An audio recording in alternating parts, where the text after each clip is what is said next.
Estamos ao vivo! Seja muito bem-vindo, muito bem-vinda, você que faz parte deste pelotão 459.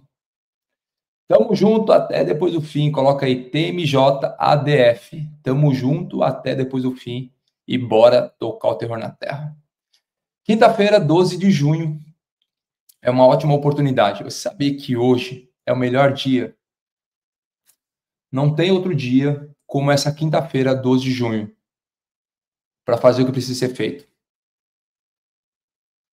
Não existe melhor dia a não ser o hoje para tocar o terror na terra e fazer o que precisa ser feito. Você que está aí no Brasil, você que está em qualquer parte do mundo, compartilha aí qual é a sua cidade, seu estado, seu país, compartilha com a gente da onde que você está falando. Eu quero que você saiba que dia 12 de junho, coloca aí, dia 12 de junho é um presente. Como assim um presente? Um presente que você recebeu como uma oportunidade para usufruir do dia de hoje. E se esse dia não for desfrutado, ele não será contabilizado. Coloca aí. Todo dia que não é usufruído, desfrutado, ele não é contabilizado. Estou vendo de gente de Contagem, Iguape, São Paulo, Caraguatatuba, Goiânia, Jataí, Curitiba, Cotia, Ilhas Virgens Britânicas, Santa Bárbara, Vitória da Conquista, Hong Kong, gente fora do Brasil, Santos, São Paulo, Rio de Janeiro, Coronel Fabriciano, Minas Gerais, Apucarana, São Bernardo, Piauí, Manaus, vai colocando aí Jundiaí, Porto Seguro, Bahia, Petrópolis, Paraguai, Vitória do Espírito Santo, Curitiba, Ariquemes, Sertãozinho, Uberlândia, Paraguai, Brasília, Ceabra, Imperatriz, Espírito Santo, Ubá, Angola. Tem gente do mundo inteiro. Escreve aí, 459 é global. Estamos levantando um pelotão. A natureza espera. Estou vendo Boston, Cascais, São João Batista, Taubaté, Bragança Paulista, Balneário Camboriú, Niterói, Guarulhos. Ixi, tem gente do mundo inteiro.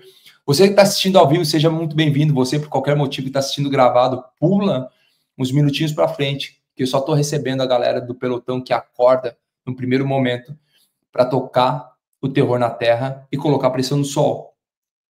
Eu falei que essa quinta-feira é um presente. Como assim um presente? Imagina o seguinte, uma criança espera o dia de Natal. Você já parou para reparar que todo dia de Natal, você não precisa colocar despertador, você não precisa que ninguém te chame, você acorda bem disposto, animado. Desde a infância, você é treinado para o dia de Natal acordar bem disposto. Por quê? Porque é uma marca e uma época onde existem celebrações. Então, na grande parte da maioria das famílias, existe esse sentimento. Então, você não precisa, você estava esperando pelo dia de Natal. Você já parou para notar o sentimento que é gerado num dia de Natal? O sentimento que é gerado em cada um. Imagine se você não vivesse apenas um dia no ano com esse sentimento, mas se isso fosse um estilo de vida. Não, para pensar um pouco e começa a olhar. Se não for para sentir apenas uma vez no ano, mas isso for um estilo de vida de você sentir isso todos os anos. Não somente todos os anos, mas todos os dias. Imagina você sentir todos os dias do ano o mesmo sentimento que você sente no dia de Natal. É exatamente isso o convite para você, 4h59 da manhã, despertar. Despertar, tocando terror na terra. Por isso que essa quinta-feira ela é um presente. Escreve aí, quinta-feira é um presente. E um presente para ser desfrutado no dia de hoje. Quando você olha o livro de João, e João, ele conta alguns detalhes, diferente dos outros evangelhos, que são sinóticos, que têm a mesma visão, que eles têm as mesmas histórias. O livro de João, ele conta algumas coisas, alguns milagres e alguns discursos mais longos de Jesus. E lá, durante 7 vezes, ele fala o seguinte, eu sou.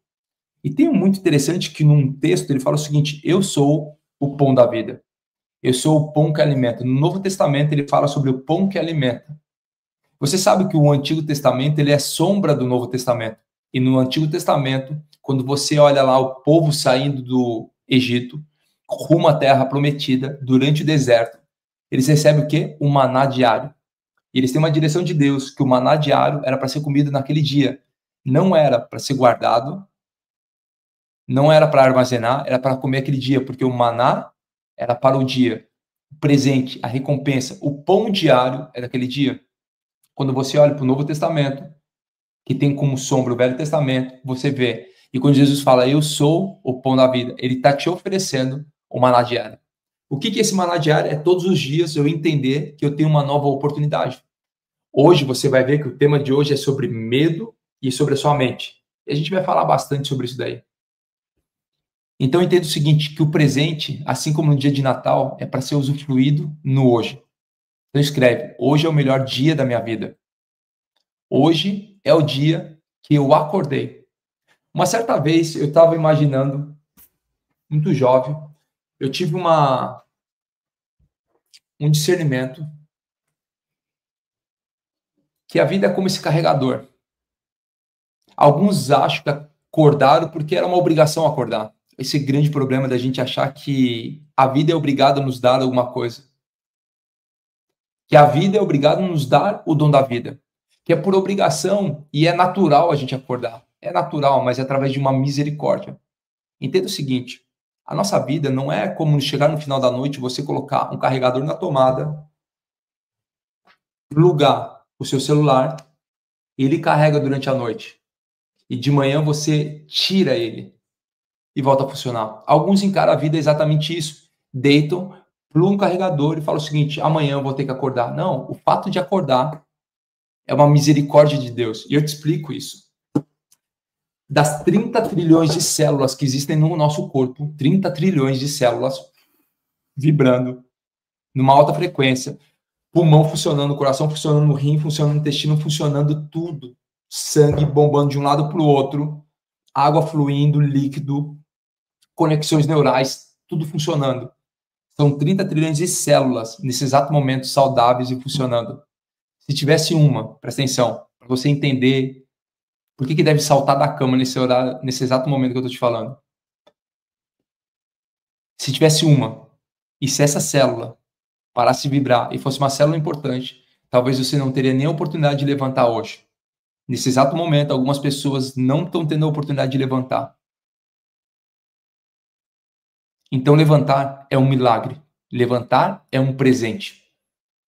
Levantar é um dom de Deus e um presente para mim e para você. Para quê, Thiago? Para fazer o que precisa ser feito. Alguns acham esse papo utópico, esse papo distante, esse papo de vamos motivar no nosso dia, presta atenção, esse aqui não é um lugar de motivação. Se você precisa de uma motivação, vá para academia, vai fazer um esporte, conecta com alguém, esse aqui é um lugar de ativação de um pelotão. Escreve aí. Somos um pelotão ativado. Escreve aí nos comentários no seu caderno. Estamos ativando um pelotão. Então, quando você é acordado, não é por algo comum. É um milagre você levantar. Por que eu falo isso? Porque durante muito tempo, auxiliando várias pessoas, as pessoas que viviam tristes, depressivas, falam o seguinte, eu não sei por que eu levanto. Você levanta só porque é um milagre. E por ser um milagre, de algo sobrenatural, você precisa cumprir algo. O quê? Tocar o terror na terra. Introdução feita, bora tocar o terror na terra, então. Por quê? Porque nós estamos numa revolução daqueles que são improváveis. Existem pessoas que foram julgadas, menosprezadas e colocadas de lado desde a infância. Talvez ouvindo que isso não era para você, que você era lento demais, nem era tão bom o suficiente, que você nunca ia conseguir. Eu não sei quantos que ouviram essas besteiras desde a infância, que essas coisas não eram para você. Isso começa a gerar uma série de problemas. Quais são esses problemas? Problemas de entender quem você é, e aí você acha que acordar é algo comum. O acordar nunca vai ser comum. Então não normalize aquilo que é sobrenatural. O acordar é um ato de amor. Escreve aí, o acordar é um ato de amor. Por que tem gente que não consegue acordar? Por que tem gente que gosta de ficar na cama? Por que tem gente que fica vendo a vida dos outros na internet, nas televisões, no rádio, qualquer outro lugar? Porque a sua vida é tão chata, que é melhor ela dormindo. A vida de alguém é tão sem graça que é melhor ficar dormindo, que não tem mais nada o que fazer.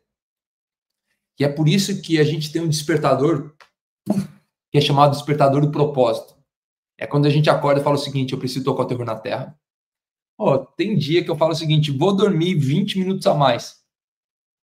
E quando eu acordo, eu falo: por que eu dormi 20 minutos a mais? Quando eu durmo 20 minutos a mais, é 20 minutos a menos de cumprir meu propósito. E aí eu preciso fazer o quê? Remir o tempo. Aonde eu ia desbloquear, ativar, transbordar, eu estava onde? Lá. Falando para esse corpo, mais uma vez você venceu. Então faz o seguinte: você que está aqui no 459, você que vai explodir sua mente, seu coração no dia de hoje, levanta essa cama, vai. Vai para um sofá, vai para uma cadeira e senta e pega papel e caneta. Pega papel, caneta e a palavra. Pega aí papel, caneta e a palavra para você desbloquear sua mente, seu coração. Quando você estiver sentado, escreve aí: estou pronto. I'm ready. Estou listo. No idioma que você fala, coloca aí. O Lucas falou: tá muito frio. Frio é um coração sem chamas, Lucas. Frio é você cumprir uma vida inteira sem propósito. Frio é ter milhares de pessoas lá fora te esperando e você dentro de um ninho ou dentro de um caixão. A cama ela tem que ser o suficiente para você recarregar sua energia e saltar. Quando você salta, você vai. Porque a cama é lugar de sonhos, presta atenção.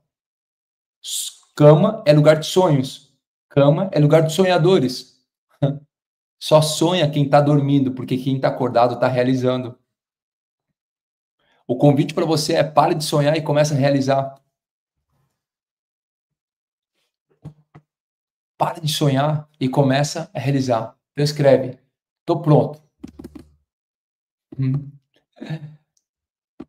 Tinha um código mais para frente, o Marçal vai colocar, que a gente utilizava, não sei se você sabe, mas desde 2020 eu acompanho o 459.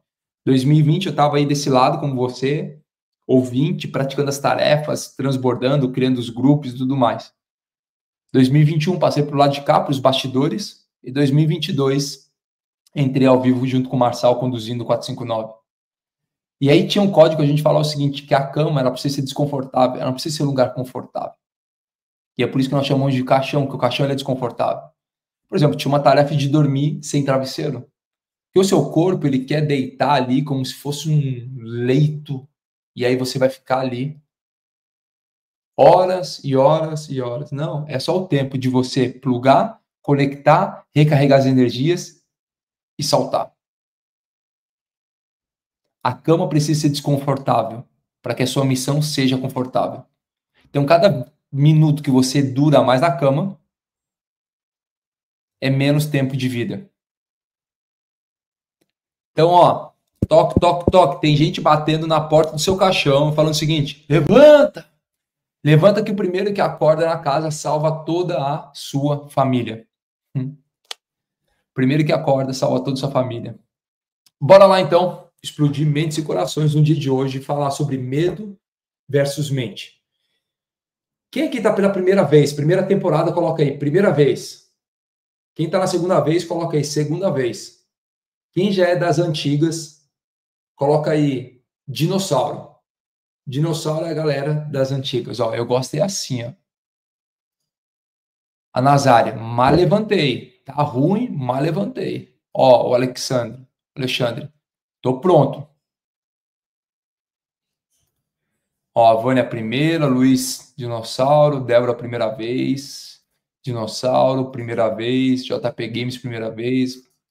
Me perdoe, você que está chegando aí pela primeira vez, eu já revelar a intensidade do nosso movimento, mas é para que você, tipo assim, se não gostar, já nem precisa acordar amanhã cedo. Ó os dinossauros aí. Vamos lá, então. A gente vem falando muito sobre prosperidade, em vários momentos a gente fala sobre crescimento. Prosperidade nada tem a ver com dinheiro, prosperidade tem a ver com crescimento. Eu quero que você entenda que tudo começa pela nossa mente. Da forma que a gente pensa, nós nos tornamos. Quem fala isso? Salomão, ele traz isso no livro de Provérbios. Quando ele escreveu Provérbios, ele falou o seguinte: assim como imagina em sua alma, assim ele é. Provérbios capítulo 23, pega aí, Provérbios 23. Deixa eu abrir aqui, ó. Provérbios capítulo 23,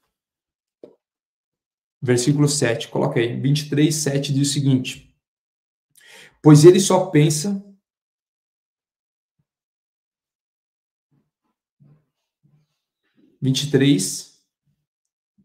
Provérbios 23, 7. Como meu irmão fala que vocês vomitarão da forma que você pensa, você se torna. O que ele está falando? Trazendo conceitos para que, em outros momentos, eu comece a olhar e falar o seguinte: você se torna tudo aquilo que você cultiva na sua mente. Deixa eu pegar uma outra Bíblia aqui, um outro texto. Ezequiel.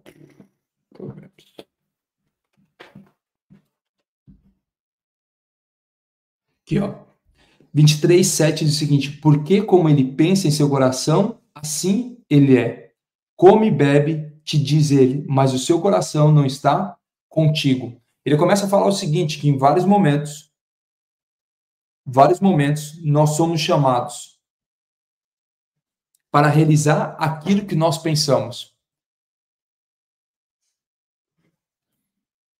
Aquilo que você começa a criar na sua mente é que realmente vai criar como realidade na sua vida. Por quê? Quando você olha para Mateus 6, versículo 22, diz o seguinte: se os seus olhos forem bons, todo o seu corpo será luz. Existe um filtro nos meus olhos. Aquilo que eu observo com os meus olhos, eu mando para minha mente. Entenda o seguinte, que existe uma diferença entre sentimentos e emoções. Coloca aí, diferença entre sentimentos e emoções. O que é um sentimento? Sentimento é uma interpretação do mundo real. Sentimento, ele é uma interpretação daquilo que é o mundo real. Então, eu olho para o mundo real, tem uma interpretação, e essa interpretação eu mando uma mensagem para o cérebro, isso começa a criar os meus pensamentos. Por quê? Porque ele bate numa caixa chamada caixa de crença. O que é essa caixa de crença? São todas as minhas experiências e todo o meu conhecimento que eu adquiri durante a minha vida. Então, olha só, eu vejo algo na rua, eu tenho uma impressão disso. Isso entra no meu pensamento, bate numa caixa chamada caixa de crença, e isso vai descer por uma emoção. Por isso que Salomão fala o seguinte, versículo 23, 7. Por como ele pensa em seu coração. Eu não sei se você sabe, mas o coração ele tem neurônios assim como o seu cérebro tem.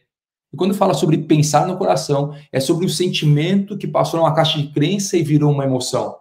Porque como ele pensa em seu coração, assim ele é. Posso liberar um código para você?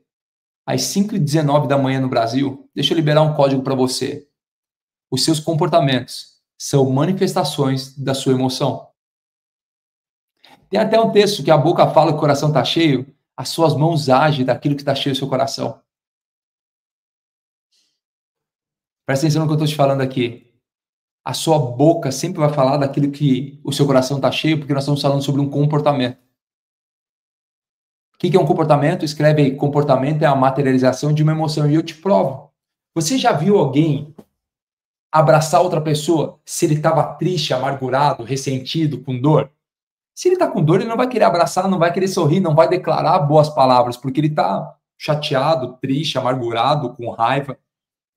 Ou você já viu alguém criticar outra pessoa, xingar outra pessoa se ela está bem? Não. Você só briga, discute se está mal. Você só abraça, sorri e edifica se você está bem. Logo, o meu comportamento é a materialização das minhas emoções. Ontem eu liguei para uma sócia e falei o seguinte: você não está bem, né? Como que estão as coisas? E a gente tirou um tempo para conversar. Por quê? Porque eu vi um comportamento. Os ombros, o rosto. Por quê? Porque o corpo fala daquilo que o coração está cheio. O seu comportamento pode ser um outdoor das suas emoções. O problema é que algumas pessoas têm focado muito mais naquilo que os outros falam do que é o comportamento. Só entre a gente aqui que nós estamos sendo treinados. Esqueça. Toque, toque, toque, toque. Ei, vocês estão aqui, presta atenção. Esqueça o que as pessoas falam com a sua boca. Ouça aquilo que elas dizem com o seu corpo. Ô, presta atenção, deixa eu falar com você aqui. Baixinho, só para nós aqui, só para nós. Vem cá. Pare de ouvir o que as pessoas falam. E ouça o que elas dizem com o seu corpo. Por quê? Porque o corpo não mente. As palavras bem colocadas, introduzidas, elas podem até iludir uma pessoa que apenas ouve as palavras. Mas você que presta atenção no comportamento e cheira um coração, dificilmente você vai ser enganado. Porque a pessoa pode utilizar boas palavras, mas o corpo, se não for muito bem treinado, é difícil enganar. Então escreve, o corpo é um outdoor das emoções.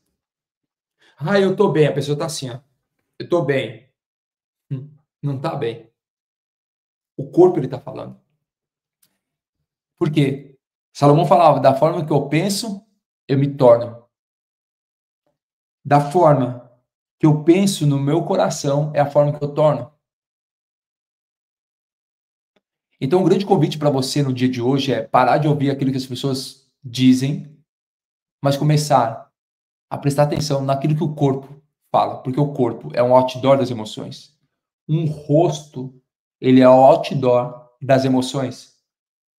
Por isso, quanto mais você entender de pessoas, mais entender de comportamento, mais fácil vai ser uma percepção que você vai ter sobre o mundo real. Quanto mais eu vejo, quanto mais eu entendo as pessoas, mais fácil é ter uma percepção e conseguir sentir um cheiro no coração. Por quê? Porque eu estou te falando que existe uma diferença entre mente e o medo. Escreve aí 2 tipos de medos que nós temos. Um medo fisiológico e um medo emocional. O que é o medo? O que é o medo fisiológico? A Luciana Fábio compartilhou algo com a gente aqui, eu já declaro cura na sua vida. E essa doença que você descobriu essa semana, em nome de Jesus, ela está quebrada na união das nossas orações, todas as células, todos os glóbulos brancos, glóbulos vermelhos, eles vão ser restituídos a partir de agora, porque existe um médico que está acima de todos os médicos e ele declara a cura.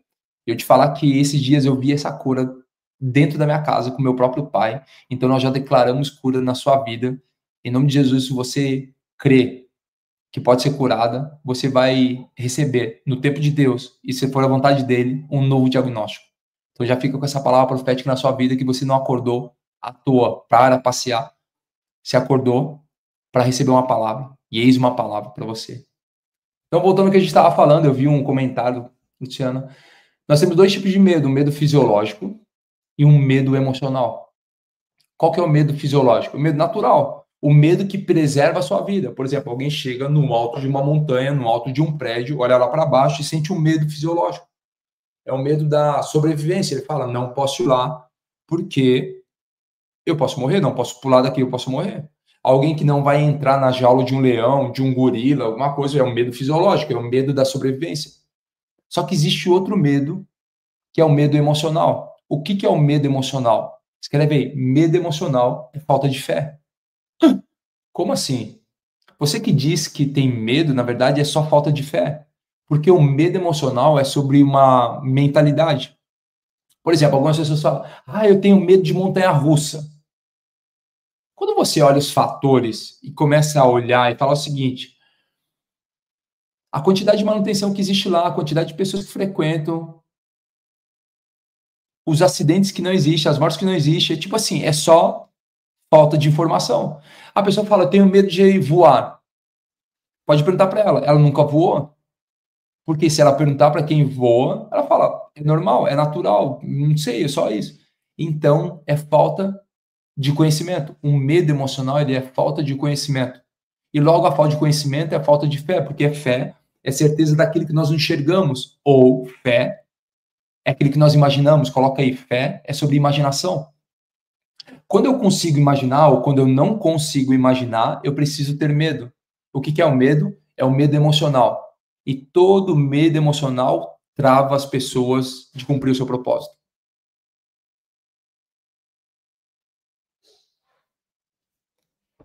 Você vai pegar um código mais para frente que nós falamos o seguinte, toda vez que você estiver com medo emocional, você vai falar o seguinte, eu tô com medo.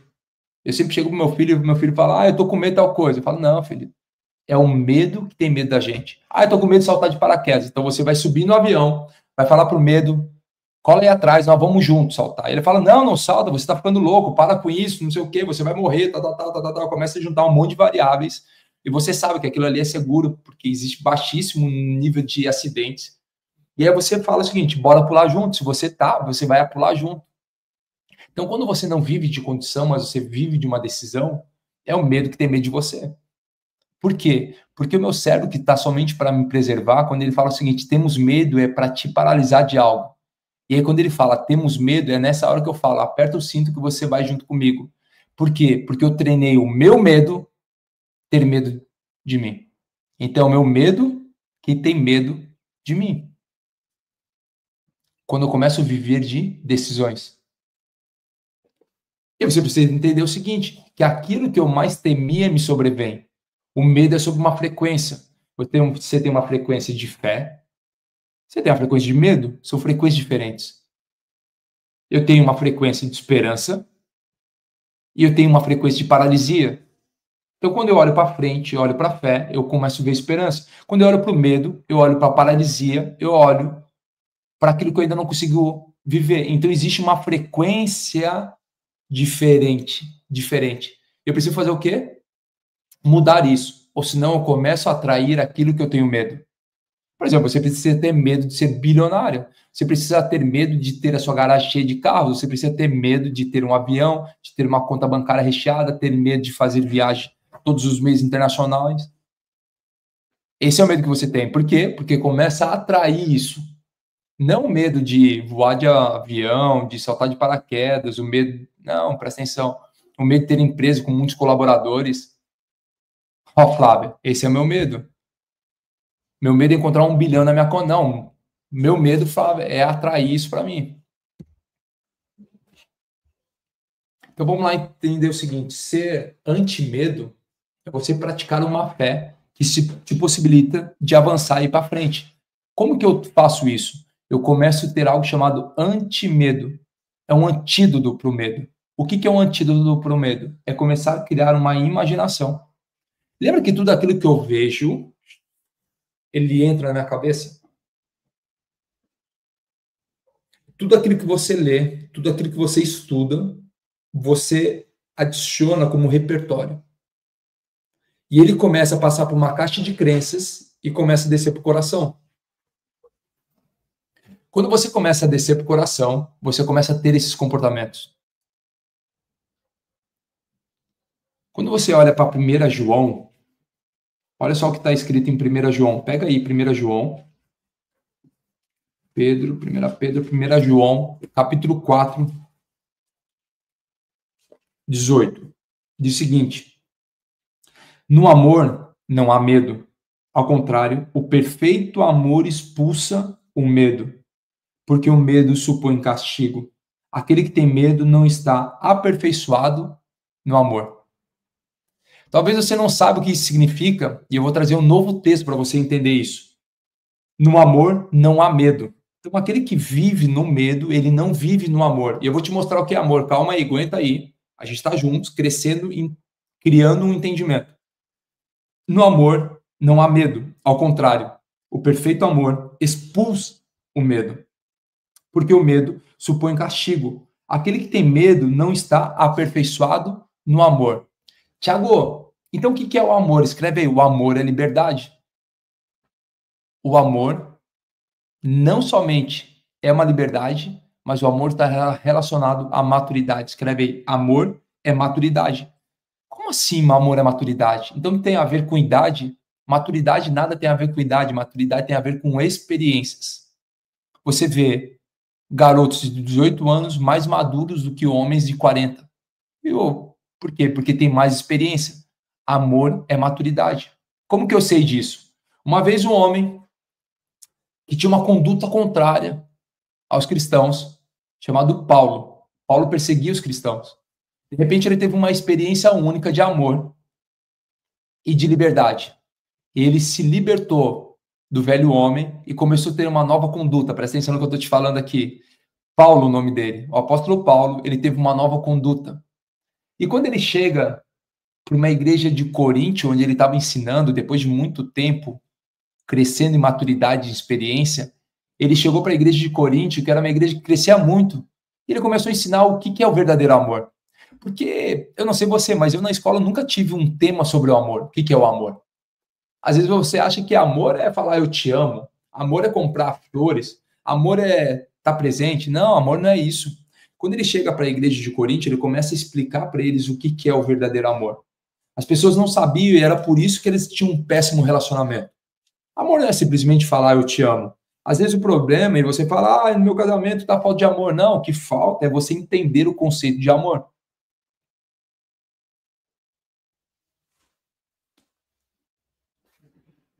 Paulo começa a falar o seguinte, no capítulo 3 de 1 Coríntios, versículo 4, ele fala, o amor é paciente, o amor é bondoso, não inveja, não vangloria, não busca seus próprios interesses, não se orgulha, não maltrata, não se ira facilmente, não guarda rancor, o amor não se alegra com a injustiça, mas se alegra com a verdade. Tudo sofre, tudo crê, tudo espera, tudo suporta. E ele continua falando o seguinte, quando eu era menino, falava como menino. Quando eu era menino, pensava como menino, raciocinava como menino. Mas quando me tornei homem, deixei para trás as coisas de menino. O amor está intimamente ligado ao amadurecimento, à maturidade. Então, medo é sobre uma imaturidade. Imaturidade que? De experiência ou de informações. Esses tempos eu fui fazer uma dinâmica, um curso nos bastidores da Disney. E chegou um momento lá que a gente separou as equipes. E aí tinha um game lá, a gente tinha que ir nos brinquedos e ganhar uma pontuação. Só que ou iam todas as pessoas do grupo para valer a pontuação, se um ficasse de fora, não podia. E nós fomos uma montanha-russa, que era mais punk do parque, e é com a maior pontuação. E tinha uma senhora ali, que ela morria de medo. E a gente foi conversar com ela. O que lhe faltava? Falta de imaginação, de desfrutar aquele momento, de se ver feliz com aquele momento. Ela estava o quê? Imatura no conhecimento e na experiência. Toda vez que você tem medo, você é imaturo em conhecimento e em experiências. O que é o antídoto para o medo? É você criar uma imaginação de desfrutar de algo lá na frente. Fazendo o quê? Deixando para trás as coisas de menino. Como que eu deixo? Criando novas experiências. Conforme eu vou criando novas experiências, eu vou aumentando o meu repertório e vendo que aquilo ali é normal e aquilo não me prejudica. Porque o medo emocional, ele vai acusar um medo fisiológico. Você começa a criar um medo e esse medo vai jogar para o medo fisiológico. Por exemplo, algumas pessoas nem sabem que existe, mas existe um medo do mar, um medo das águas profundas, um medo de mergulho. Existe um medo para isso.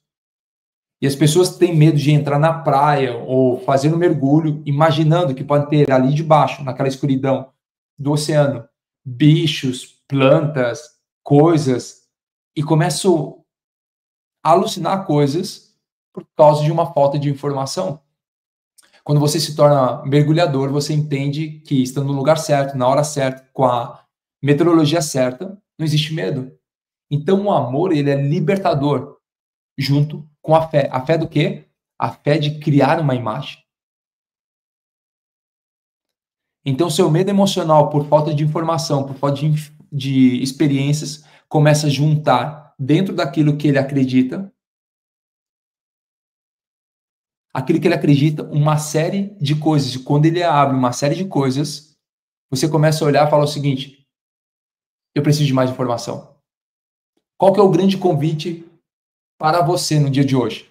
Entenda o seguinte, a Raquel me perguntou, e a mulher foi na montanha-russa? Mas é claro, como que ela vai estar com um treinador de gente, desbloqueador, e ela não vai na montanha-russa? Só que nós tivemos que olhar o muro de proteção que ela tinha. Por quê? Porque o medo, ele cria um muro de proteção. As pessoas entram num estado de freeze, de congelamento. Existe uma parte mais primitiva do cérebro. Eu tenho um cérebro, mas ele está lá no escritório.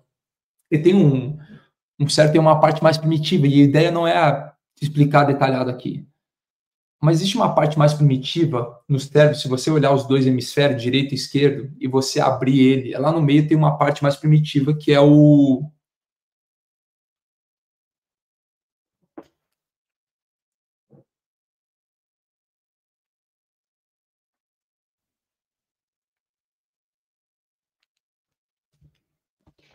parte mais primitiva do cérebro que ela é responsável por sua sobrevivência.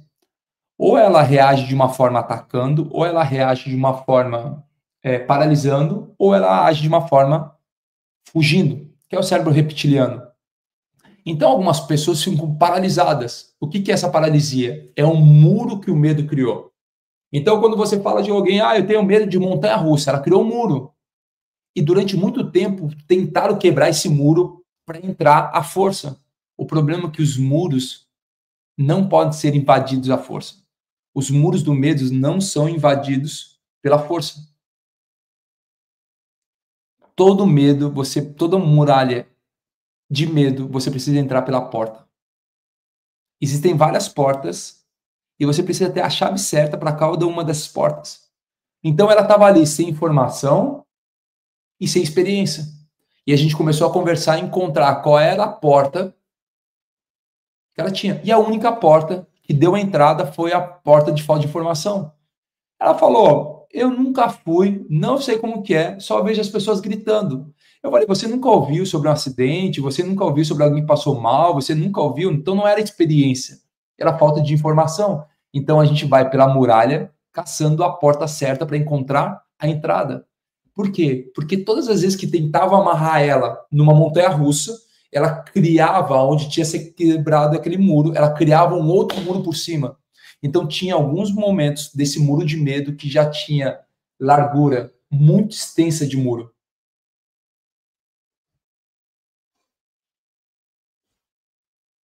Eu preciso fazer o quê? Eu preciso entrar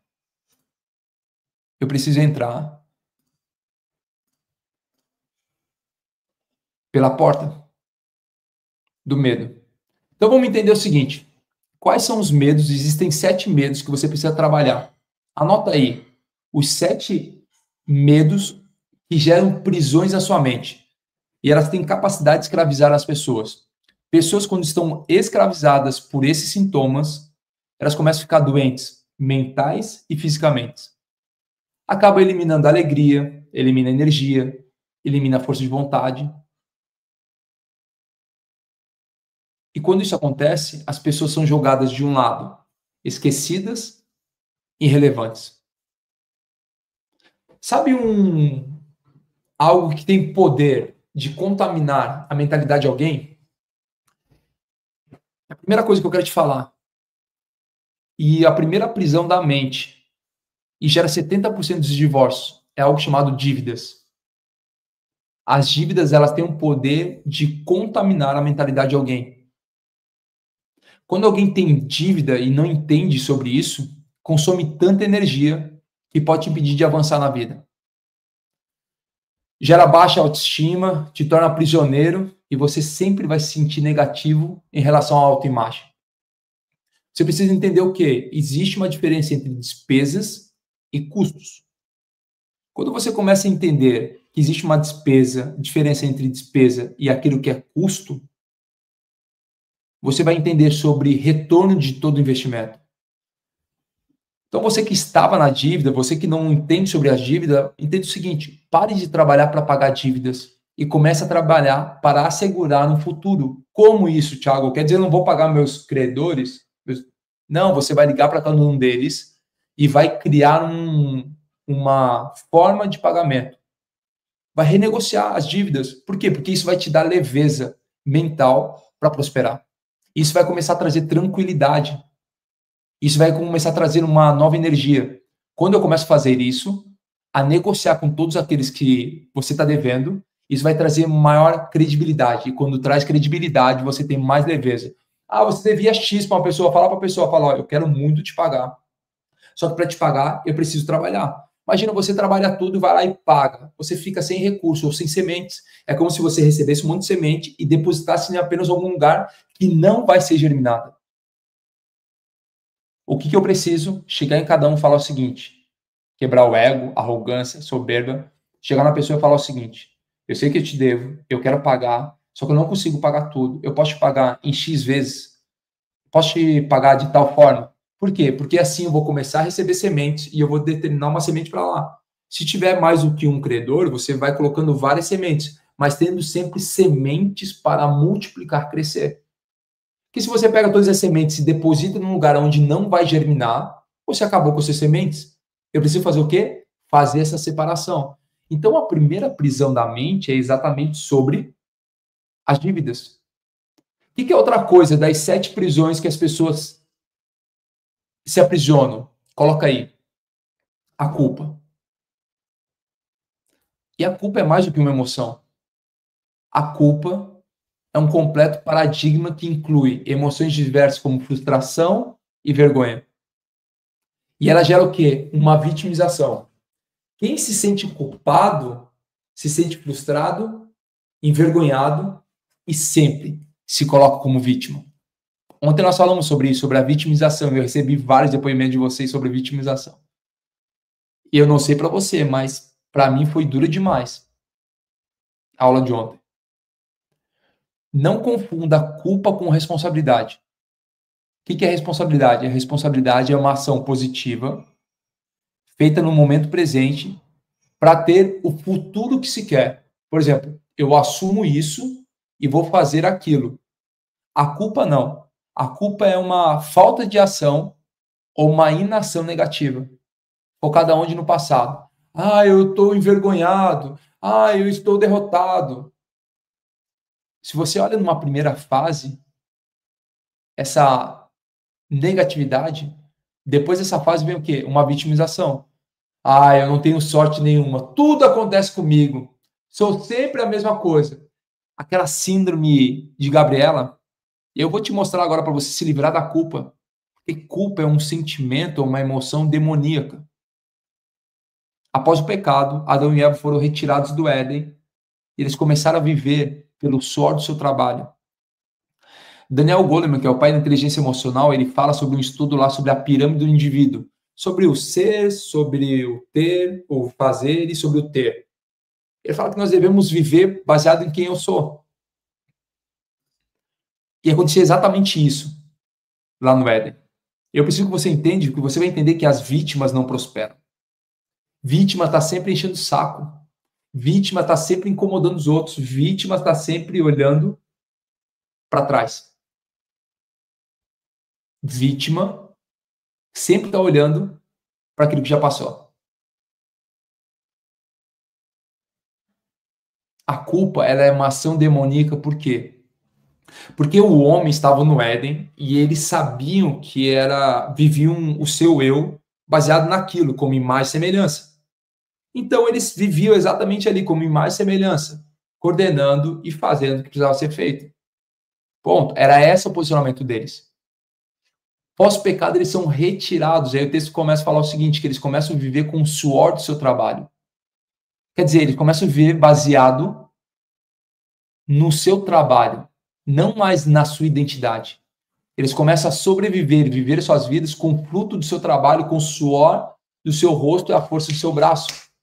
Por uma culpa, algumas pessoas esquecem quem são e começam a viver baseadas naquilo que têm ou naquilo que fazem.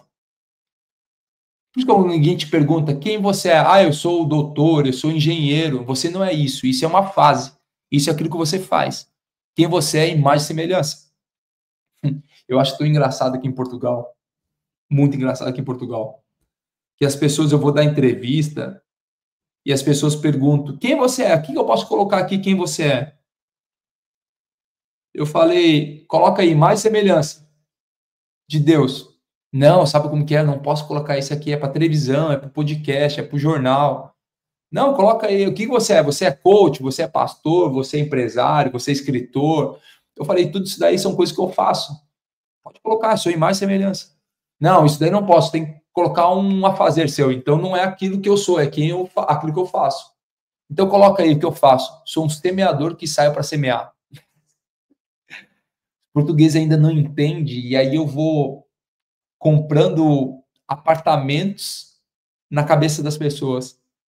Como assim um semeador que sai para semear? Quando eu estou fazendo uma live, eu estou liberando sementes para encontrar terra fértil aí no seu coração.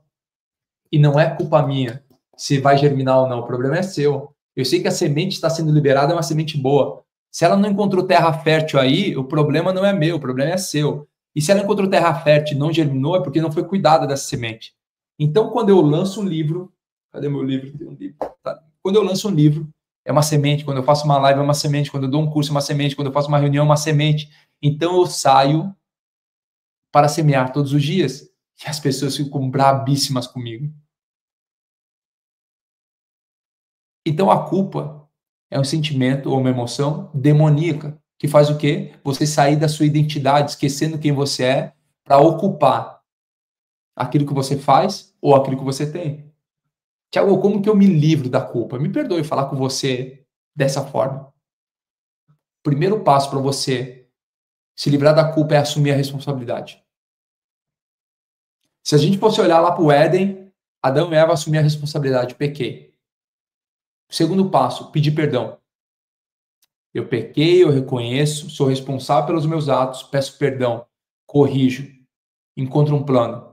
E terceiro passo, eu busco ajuda.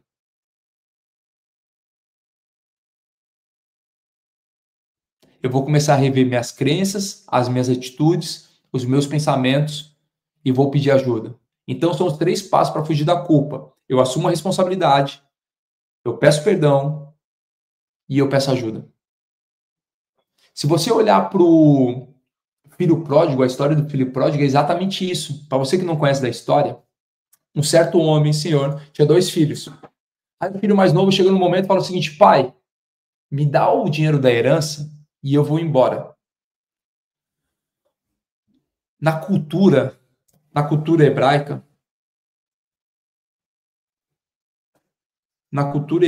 o costume era de dar a herança para o filho mais velho. Ele tinha o dobro da herança e o filho mais novo ele tinha direito a 1/3 da herança. O filho mais velho tinha direito a 2/3 da herança e o mais novo 1/3 da herança. E você pedir antecipadamente a herança era uma ofensa. Era tamanha ofensa que a comunidade expelia o filho mais novo, mesmo não tendo nada a ver com a família, ele era eliminado da comunidade. E tinha um ato lá que as pessoas quebravam o vaso, como quem disse, quebramos a aliança, nós não temos mais nada com você. Esse filho saiu. E quando ele saiu, ele torrou todo o dinheiro lá fora. Teve uma grande fome, ele passou fome e ele tinha vontade de comer a comida dos porcos. Tamanha fome que ele tinha. E aí, no primeiro momento, ele reconhece, ele cai em si, tendo a consciência. Ele puxa a responsabilidade, falando o seguinte: fui eu que pedi a herança do meu pai. Ele foi responsável. E ele criou um plano. Qual é o plano? Vou até meu pai falar: pai, pequei contra ti, pequei contra Deus, não sou digno de chamar seu filho, pedir perdão. E depois ele fala o seguinte: me coloca como um dos teus funcionários, me coloca como um dos teus empregados. Ele pede ajuda. Tem uma forma que você tem de reconhecer e eliminar culpa na sua vida, seja qual for ela. É sendo responsável, pedindo perdão e pedindo ajuda. Então a gente está colocando aqui os 7 prisões mentais para você se livrar disso e começar a prosperar. Coloca aí a terceira. Terceira é o que rouba a sua alma, que é a procrastinação. Escreve aí, a procrastinação é a arte de manter o ontem. Porque o procrastinador, ele sempre fica adiando aquilo que precisa ser feito. Ele cria um peso enorme e consome todas as energias. E quando for a hora, eu vou deixar para depois. Entenda um negócio, você que era perfeccionista. Quanto mais se pensa, pior fica. Quantas pessoas ouvem, eu preciso me organizar, eu preciso estudar, eu posso deixar para mais tarde, deixa outra coisa primeiro, vou fazer tal coisa. O seu cérebro ele está desenhado biologicamente para inércia. Ele não foi feito para crescer. Ele foi feito para sobreviver. Então, o fator para a sobrevivência é poupar energia. Quando você olha para Eclesiastes, lá fala que existe tempo para todas as coisas. Quando for tempo de pensar, é tempo de pensar. E quando é tempo de fazer, é tempo de fazer. Quando é tempo de fazer, vai lá e faça. Imediatamente, sem pensar duas vezes. Se dá a oportunidade para o cérebro começar a criar várias vertentes de preguiça. Por quê? Porque todo cérebro que começa a ter tempo para pensar, ele vai te convencer. Pode falar. Você nunca vai vencer o seu cérebro cognitivo. Se você der tempo para ele pensar, me perdoe fazer isso, mas é exatamente isso. Você vai se lascar. Por quê, Thiago? Porque o seu cérebro é uma máquina inteligente com repertório de tudo aquilo que você viveu. Alguns não levantaram hoje. Sabe por quê? Porque deixaram o cérebro pensar. Não pularam da cama e ficaram ali pensando.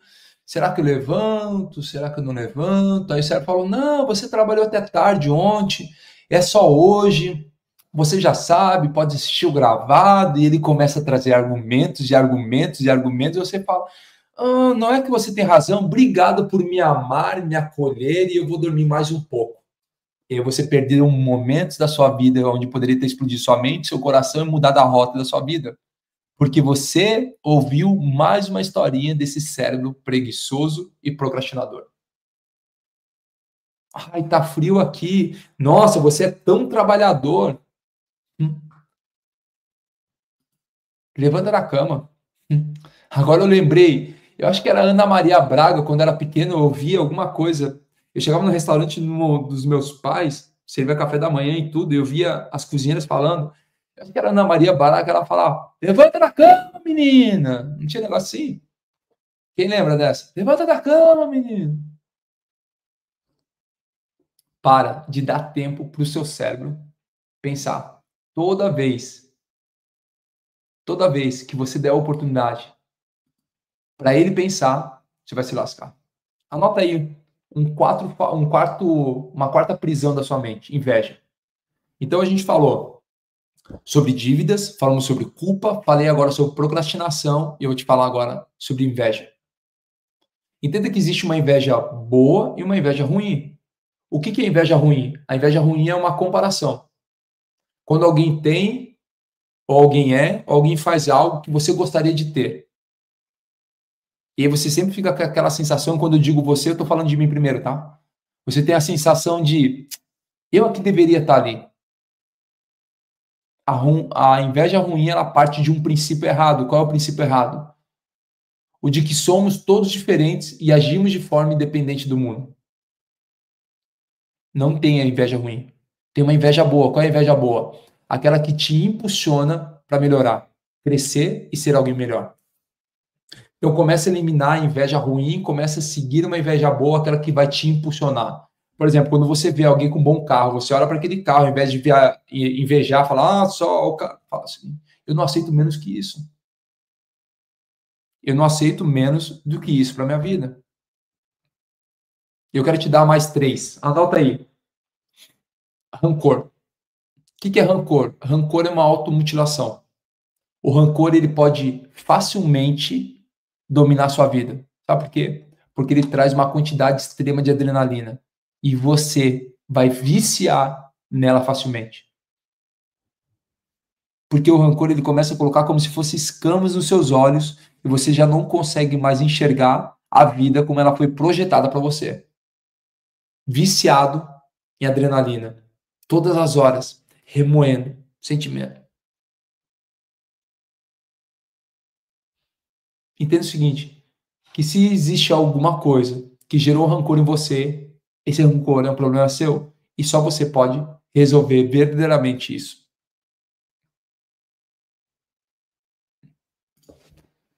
E para a gente começar a caminhar para o fim, o sexto, que na verdade eu coloquei em primeiro, que é o medo é a falta de fé. Mas eu quero te falar sobre o sétimo, que é algo muito perigoso, que é o isolamento. Algumas pessoas, por tomarem tantas pancadas na vida, se isolam.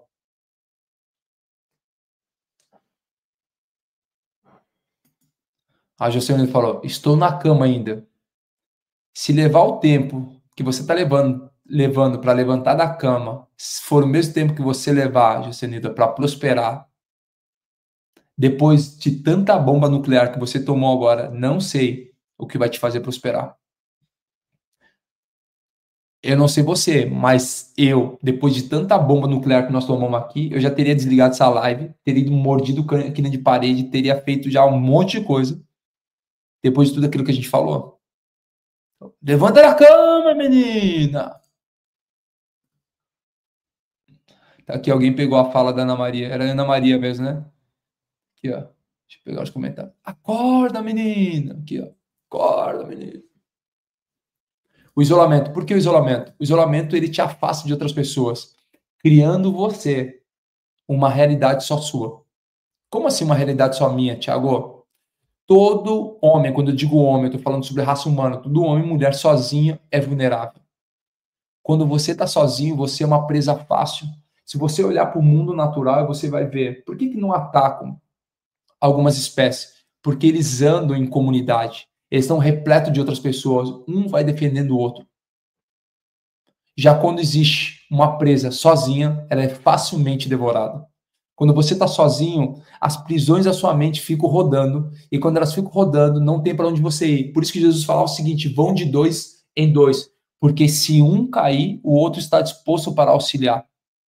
Quando você está de 2 em 2, existe um ataque, você pode dar as costas para outra pessoa, um encostar nas costas do outro, e você está pronto, conseguindo olhar 360 graus. De forma de sobrevivência, não só física, mas mental. Por quê? Porque quando você está em comunidade, você começa a estar aprisionado nas suas prisões emocionais, as pessoas que estão ao seu redor começam a olhar e falar o seguinte: você está agindo de forma diferente, o seu corpo está falando de forma diferente, você precisa cuidar com isso. Que eu quero te convidar para todos os dias sair. E eu sei que muitos de vocês falaram, não, para chegar rápido, eu vou sozinho. Só que sozinho você chega rápido, mas não chega longe. O grande convite para você é combater o bom combate. E quando você combater o bom combate, você vai alcançar grandes resultados. Eu não sei para você hoje, mas quando você começa a olhar essa combate entre medo e a mente, você vai entender como seus pensamentos vão começar a alimentar suas prisões. É mais um dia onde você teve a oportunidade de explodir a sua mente e o seu coração nesse Clube 459, nesse novo chamado no Marechal do Marçal. Eu fico muito feliz ele me deixar compartilhar isso com vocês e dar a sequência daquilo que a gente vai falando sobre vitimismo e agora sobre mentalidade de medo e as prisões da sua mente. Para que você entenda o seguinte, que existe uma nova oportunidade. Que oportunidade é essa, Thiago? De fazer o que precisa ser feito. Então, todos os dias, 4h59 da manhã, nós estamos reunidos aqui para explodir a sua mente, explodir o seu coração. Ele fez um convite para aqueles que fazem parte do movimento. Cria um grupo no WhatsApp e coloca 2 pessoas. Pessoas que estão fora do movimento. E você vai começar a ensinar essas pessoas. Pega 2 amigos, 2 pessoas que olham para você como referência e adiciona elas no grupo. Por quê? Porque você vai começar a pegar todas as anotações, por isso que eu te falo, pega aí um caderno, todas as anotações e começa a transmitir para essas pessoas. Quando você faz isso, você começa a transbordar na vida delas. Então eu recebo, gera uma transformação e essa transformação gera um transbordo. Lembre-se que hoje é um ótimo dia. Que dia, Thiago, de fazer o que precisa ser feito. Ó, a Natália perguntou, e quem não tem, Thiago, e quem não tem amigos dispostos? Fuja deles. Se você, porque não, essas 2 palavras não cabem na mesma frase, Natália. Amigos dispostos ou indisponíveis. Porque você está perguntando, quem não tem amigos disponíveis? Eles não cabem na mesma frase, porque todo amigo tem que estar disponível. Se ele não está disponível é porque ele não é amigo. Porque Jesus falava o seguinte, quer ser meu amigo? Faça aquilo que eu peço. Amigo não questiona, amigo fala o seguinte, você precisa disso? Tamo junto. Mas eu vou te falar, Natália, que no primeiro momento, teus amigos não vão querer isso. Sabe por quê? Porque conforme você vai crescendo, vai ficando muito longe deles. E o seu sucesso denuncia o fracasso deles. Então, às vezes, é mais fácil encontrar alguém na rua do que amigos disponíveis para isso. Perdoa terminar essa aula falando dessa forma. A Ana falou, quem não tem amigos? Ana, tenha pelo menos 4 amigos na sua vida. Porque quando você fala que não tem amigos, existe um problema aí, que você deve ser chato pra caramba ou não ter valor. Não, que eu não posso confiar nas pessoas. Em 8 bilhões de pessoas, você não consegue ter 4 amigos? Por que 4 amigos, Thiago? Porque até o dia que você morrer, vai precisar pelo menos 4 para carregar o seu caixão, senão vai ficar manco. Então tenha pelo menos 4 amigos. Existem pessoas íntimas que fazem parte de um círculo. Mas isso fica um papo para um outro dia. Bora explodir mentes e corações. Tamo juntos até depois do fim. Sinta-se amado por mim. Sinta-se muito amado por mim. Todos os dias nós estamos aqui compartilhando. Você que ainda não me segue, não conhece, aqui é o Thiago Rocha BR. Todos os dias 6h22 eu compartilho lá no Instagram e no YouTube as parábolas do reino. E hoje vou falar sobre a mulher samaritana, um código poderoso de alguém que recebeu uma revelação, exatamente ela. Te vejo amanhã, 4h59 da manhã, para mais um dia, para mais uma convocação. A Nádia já perguntou, já acabou? Não sei como, já passou esse tempo todo. Tamo juntos. Valeu, gente. Grande abraço.